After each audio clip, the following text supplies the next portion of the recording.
My name is Linda Chamberlain, and I was born in St. John, New Brunswick. And at the age of 13, my mother sent me to Toronto here at Broadview and Queen. Quite ironically, I moved back 45 years later back to the same community, which I love. But at 13, I was taken out of school, so I couldn't read or write, and I used to walk along the street. So basically, I was homeless.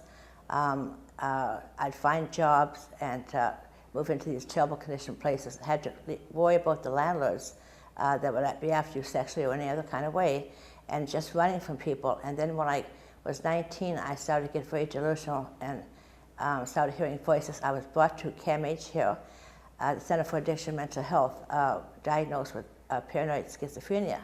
And back then, after I was here for about 3 or 4 months, and they sent me out with a ticket and a prescription, but no place to take the ticket. In fact, I had no home. I was very scared to tell people that I was homeless or that I was illiterate, thinking that they would lock me up. So for over 30 years, I ended up homeless on the street for many years. In Queen Street, CAMH was my home for over 30 years.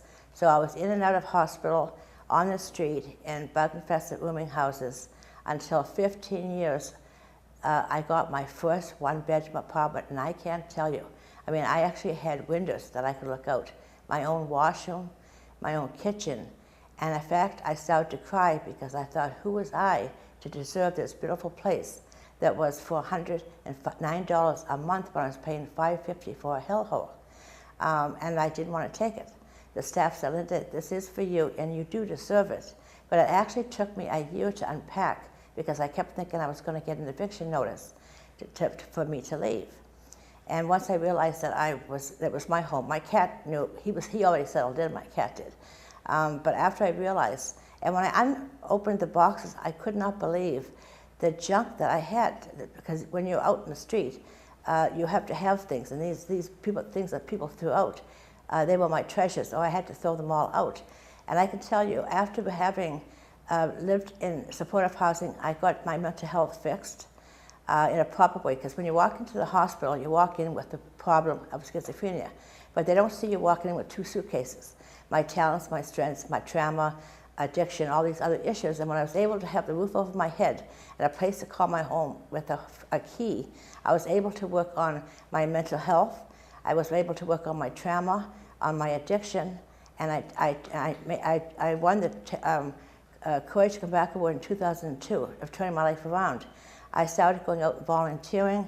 It's just amazing, the talents that I never knew I had. I actually got a job here as a peer support worker at CAMH here, and I volunteered here. I volunteered on the telephone support line. It was just amazing what we can do as individuals, and the talent that each and every one of us have, if we have a safe place to live. And I can't stress that housing, of course, is a right.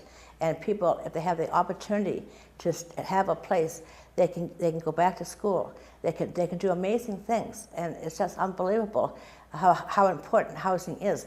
What you see today, and I know from being in the hospital here as myself as a patient, and then coming out working here as a staff, that people are in and out all the time because there is no housing, and they're in and out, and they only come in for their schizophrenia, but they don't get help with their trauma and other issues that they carry with their 2 suitcases. So how can they recover?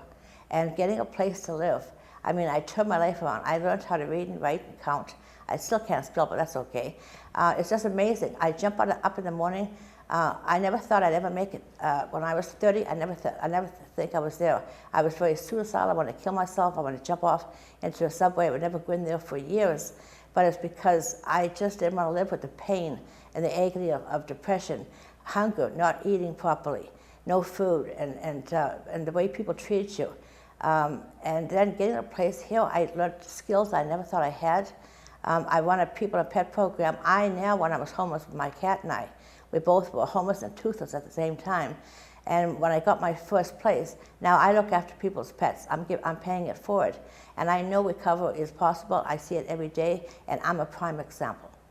Well, the government definitely needs to support, not only with housing, but we need support. We have to stop cutting, wait, I forget the name of the word now. Okay, I'll do it again. What's that word? Oh yeah, the government really has to stop cutting programs.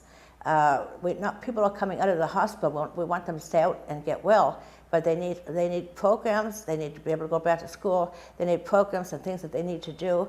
I mean, this is vital, and they especially need supports. Now, supports come in different things. Sometimes people might need one support. Sometimes they might need 3 or 4. They need supports to help them to fit into the community and to access certain things that they need to help them and get good jobs, not token jobs, but get a career. Not just a job, but help them get a career, and it's something that they have passion. Because it's only when you have passion about something and that you feel good that's what's going to make people recover. And when they do something they like to do and get paid, actually get a real job with real money and be valued as a citizen, and especially the programs can help people.